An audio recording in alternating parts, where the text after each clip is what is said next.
Greetings and welcome, everybody. Today I'm going to be talking about the potential proposed trade this week between the New York Knicks and the Cleveland Cavaliers that would have seen Carmelo Anthony go to Cleveland and Kevin Love go to the New York Knicks.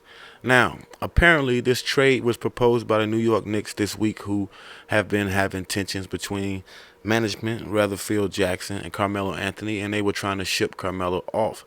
The problem is Carmelo Anthony has a no trade clause, so he will have to waive his no trade clause in order for the New York Knicks to trade him. So they have to send him to a team that he'd be willing to go to.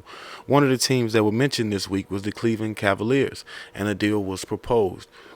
Now, according to sources, the Cleveland Cavaliers shot the deal down, saying that they were not interested in a trade head up for Melo Anthony for Kevin Love. Now, I'm going to weigh in on my thoughts on that trade. For me, I really don't understand why the Cleveland Cavaliers would not even consider this trade, because it was almost pretty much shot down in the first day that it was proposed.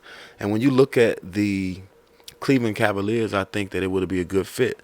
I really don't think it's a good trade for the New York Knicks, because the New York Knicks have Kristaps Porzingis, who is playing at that spot right now, the power forward spot. I don't see him being a small forward, and his numbers and his play seems to be better when he's at the power forward as opposed to the center spot.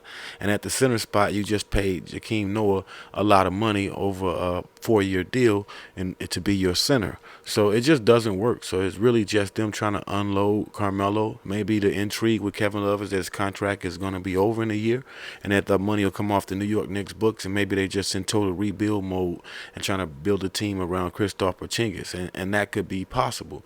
But for me, on the Cleveland Cavaliers side, I just think Kevin Love has not stepped up and lived up to the Kevin Love that we saw in Minnesota. You don't expect the scoring to be there. He has actually played pretty good this year, but for me, in his past two playoff runs, or partial playoff run, because one year he got injured, he doesn't really contribute it to me.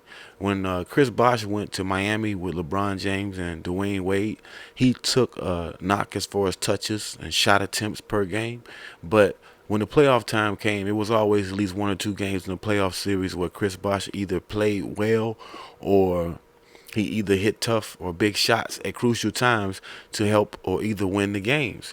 And you don't see this same contribution from Kevin Love. The only highlight play we all keep watching from Kevin Love from last year's playoff was him closing out on a last second shot by Steph Curry. And if Steph Curry had made that shot, that's not even a highlight. It's only a highlight because Curry missed. And we all know that that doesn't happen very often. But again, that's the one highlight that we keep seeing from last year's finals on Kevin Love.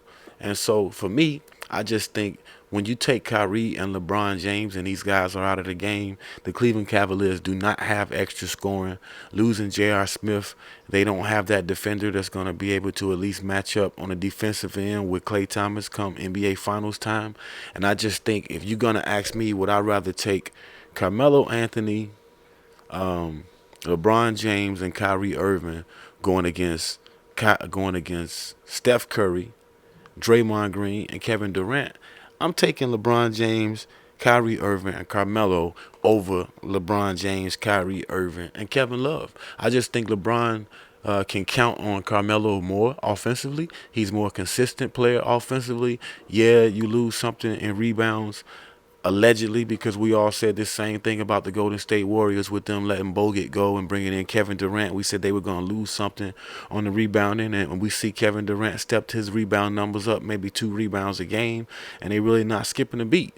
And so for me, I just think that Carmelo gives them another proven score, an even more proven score than LeBron James, actually. So he's a great offensive option. You're going to call him a third option, but offensively, I think Carmelo's game is even more polished than LeBron.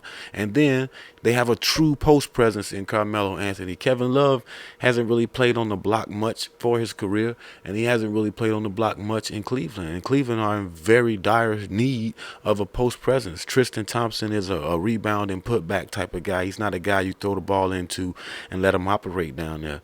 And anybody that knows basketball knows the importance of the value in having a guy that you can throw it into down there who can draw a double team. And Carmelo Anthony, all the NBA players say he's one of the toughest guys in the NBA to guard. Kobe Bryant said that he was the toughest guy on the block to guard.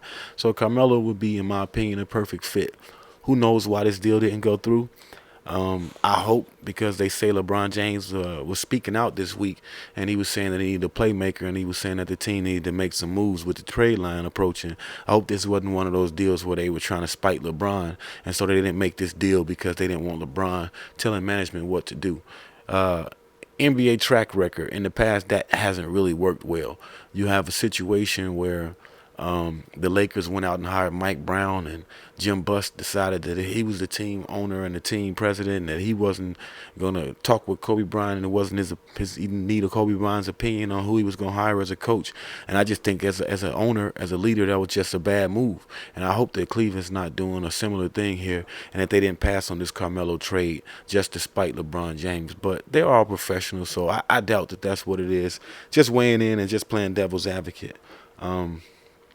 Thank you guys for tuning in. This is a topic, and I guess this is a dead topic right now, but you never know, because no team is going to announce that they're going to trade somebody until the trade actually goes through. So you don't really expect them to say that, yeah, they're in talks about a trade for Carmelo and Kevin Love, because we saw with the Lakers organization when the deal with Lamar Odom being involved in the Chris Paul trade, and that deal not going through. Lamar Odom kind of didn't recover from that, missed the first day of training camp, and then Jim Buss again got emotional and shipped him off for basically a trade exemption, $7 million to the Dallas Mavericks, beginning the dismantling of the championship Lakers team. So with that being said, you can repost a video or leave a comment, or if there's something else that you guys want us to talk about as far as NBA basketball, just leave a comment. But as always, one life and one love. We thank you guys for tuning in. Until next time, be safe. Peace.